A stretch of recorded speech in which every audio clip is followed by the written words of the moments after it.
अरे इतक्या वर्षापूर्वी नारायण जे सांगून गेलाय ना ते त्रिकालाबाधित सत्य आहे. अरे ज्याच्या पाठीशी गुरु आहे आणि ज्याची गुरुवर श्रद्धा आहे त्याचा पाठीराख हा सदैव गुरु असतो. त्याच्या आयुष्याचा भार गुरु वाहत असतो. त्याचं कोणीही काहीही वाकडं करू शकत नाही. मग त्याच्यावर कितीही संकट येऊ द्यात,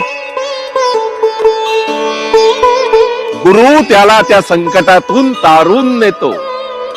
पण भक्ताची गुरुवरील श्रद्धा जेवढी दृढ असते तेवढाच त्याला गुरुकृपेचा प्रसाद मिळतो.